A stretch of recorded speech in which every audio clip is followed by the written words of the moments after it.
traders, hope you've had a fantastic weekend. I certainly did.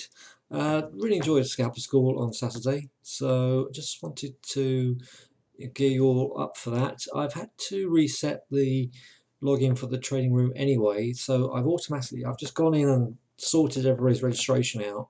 So your own personal link will be on your email, so please keep that email safe. And once you log in, and you've got the Zoom icon down here, just once you're logged in, right click it and pin it to your taskbar, so that every time you want to come into the room you just click on the icon in the taskbar. Okay, mine's there because I've loaded Zoom up and pinned it to the taskbar. Just right click it once you're in the room, and then that will say pin to taskbar. Alright, so question came in on Friday from a member, and I thought that's really relevant for Scalper School graduates and everyone in the room. The question was, when you call a bullish 60-minute chart or a bullish 15-minute chart, or bearish 15, bearish 60, what do you mean? What is a bearish or a bullish 60-minute chart? Great question. So I'm going to answer that in a couple of ways. This is the DAX with the last week's move here. So obviously this is the previous week, the last week of 2017. There's the high, there's the low, there's the Sunday open. So we closed down here and then gapped up to 890. Doesn't matter if you got the Friday close or the Sunday open. Good idea to put both on. In fact, let me do that now. If you've got IG charts, you can right click on it, copy the horizontal and just drop it down to that level. Incidentally, if you've got IG charts, I will do a quick separate video on how to maximize your sort of viewing potential for that. So you can see on Tuesday, obviously Monday was bank holiday, first full day of trading day, we did a couple of hours under both the Friday and the Sunday open, so the Monday open because of bank holiday, and later in the day we start closing into it. So as the US opened, we closed back into the range in between these two closes, or close and open, and then ultimately on Wednesday morning, after the main Euro session, we tested this 890 and pretty much just ran the whole week, rest of the week. Ran for 3 days. So what constitutes a bullish chart? A bullish chart for me, a couple of things. You just about get an engulfing bar here. So we came down and then closed immediately in that range. So you had a big clue there. You had a MACD that was divergent. So we had this low was higher than this low, but this MACD was higher here than it was here. So it's divergent. That's dropping lower, that's dropping higher. So the momentum to the downside was running out. That's a clue. The second clue was the bar. The third clue you got, more confirmation you got, was this close above Friday's close there. And ultimately, once you just about don't quite close above the the Monday open there, but you do get a launch from it on Wednesday morning. So I'll be talking about these in more detail as the week unfolds, as how the market's reacting to this. Right, that's 2 points. Third and most crucial point is, if you put the fibs on the previous week, which is what we do with the 60-minute chart, that's what I do with all 60-minute charts, you will notice that on Tuesday we reversed on the 127 extension. So we came down to the 127 extension, tested it, just held above it, and then started closing into, but not above last week's low, but this bar closed above last week's low. So you've got 3 areas to watch. One, watch for MACD. And if this MACD is nice and low, there is the potential, certainly no certainties, that could start to move off. Secondly, watch the fib extension. Thirdly, see how it behaves around the Friday close and the Sunday open. So that was your real confirmation there, and that time was 2 o'clock on Tuesday. So as soon as you get this sort of going on, basically what that was, the low was rejected, the fib extension was rejected, so the chances of that pushing higher was good. Had you started closing back down 1/8 into this bar, then you could have seen a proper retest of 744 and possibly a retest of 642.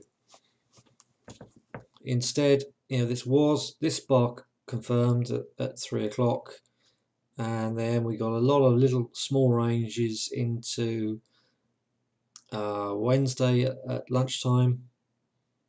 So we had a poor day on Wednesday on the DAX, with little shots higher and little pushes lower. Big push up as the Americans come into the market, and the following morning you just had to buy high here. Thursday you just had to buy high, and Friday you just had to buy high because the moves were so aggressive. For example, this, let me take that off. Before I take it off, you can see we tested the 127 extension to the upside on late Thursday afternoon. So from a 127 minus 127, we went to a plus 127, pulled back to the 20-day moving average, and ultimately went to the 161 extension. And what was the other point I was going to make? It's gone. Can't remember. Yeah, I was talking about aggressive entries, wasn't I? This bar here, that was the 7 o'clock open, so the German open on Thursday, and that was the German open on Friday, and this was the German open on Wednesday. That Wednesday was tradable, although it was very, very narrow range and took hours to move up. Thursday's and Friday's range was tough, because if you didn't jump straight, there's literally no tails on the 60-minute bar on the London Open. So unless you just bought high, you wouldn't be in it. So the downside of the DAX is it is a thinner market. It's only 30 companies in the index, so it is a thinner market. Whereas on the Dow, 60 minutes, you've got much more volume. So that's why I like trading the Dow. There's the Friday close. This was the Monday. Where are we? That was the Monday open.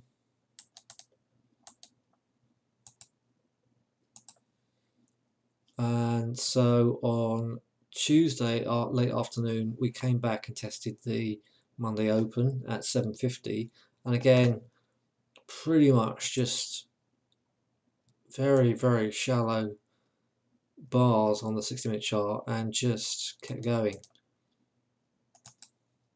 The only day that was difficult was Friday, because it took longer to settle down. That's the bar from the first half an hour of trading.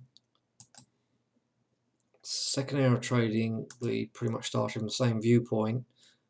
Bit shallow. You had to wait to the real final close before you got any movement in that.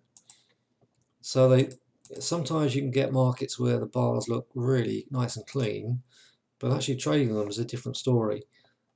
So we will. I'll be more aggressive in my use of the start of the week from now on. However, we did catch good moves on the Euro Yen. I started calling this on the WhatsApp room, the smartphone room, and the Skype room at 485. I called it. We came down to 478. 485 was 50%. So this is a good example of a bullish chart, a bullish 60-minute chart. I'll talk about 15 minutes in a minute. So here's the previous week.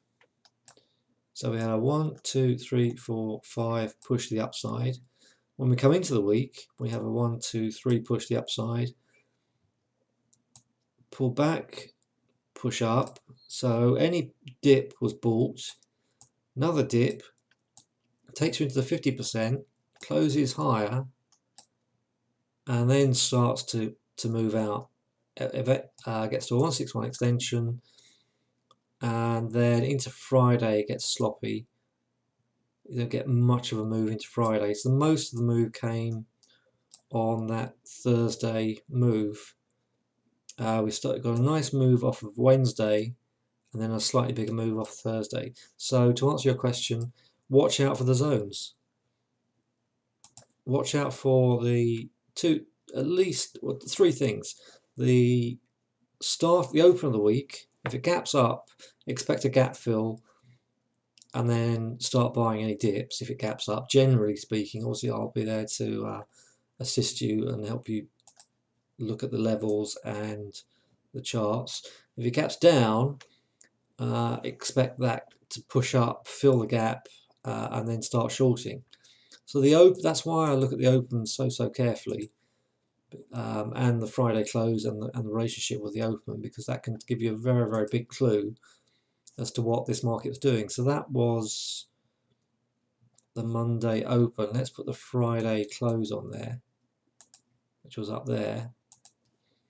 So we struggle with the Friday close early Tuesday, dip underneath the Monday open, Monday because of bank holiday. We look a bit weaker, but we're so strong we don't actually get to the 200-day moving average. We only get to the 20. All right, so very quickly on a 15-minute chart. In fact, the video is already 12 minutes long, so I'll talk about 15-minute charts on Monday Traders Roundtable, and of course I'll start lining these up now for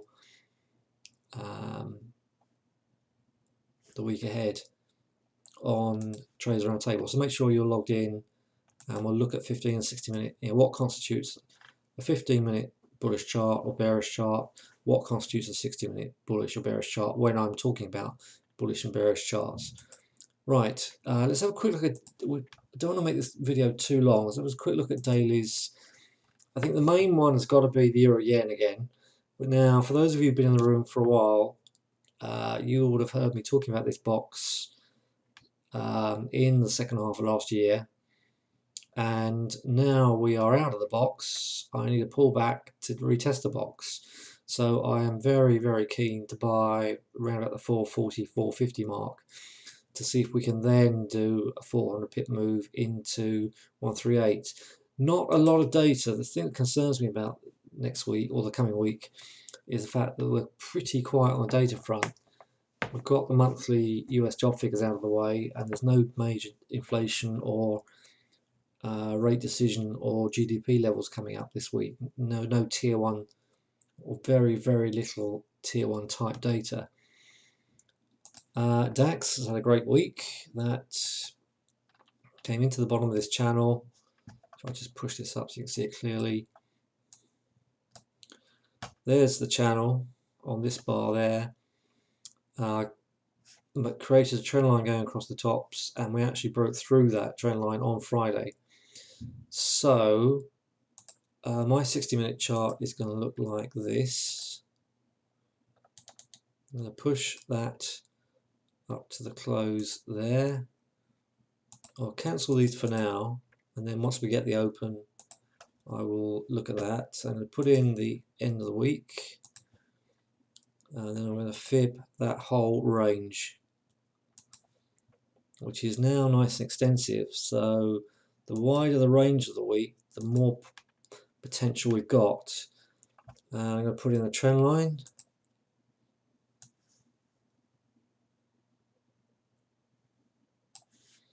Right, so my eye really goes to this 200. We're 342 up there, so I would like to see 13,200, and lower would be nicer. So we've got the main fib zone there, with the inner zone here. These two solid pink lines, the inner zone. These two dotted pink lines are the outer zone. Any questions you've got for setting your charts up, let me know. So the pullback would be anything from about 50 to 200. So it's all to do with how we react, how we get the open going on Sunday, what the open looks like. Is it a gap up? Is it a gap down? And how we react to these levels as the week unfolds, given that we have not got a lot of data. So Euro Yen long side, DAX on long side, Dow obviously long side. The weekly chart looks like this. This is the fibs on last year. We cracked right into the zone. This is the extension zone up here. This is last year's high at 24,920. The fib extension suggests we could, if we remain bullish, the next stop is 26,320. We're currently 900 pips lower than that. So the obvious place to get long is 895, because that's last year's high. That is over 300 pips to the downside. So on the 60-minute chart, again, I'll put this up to Friday's close. Cancel this one until we get the Sunday open. Signify the week's range and fib it.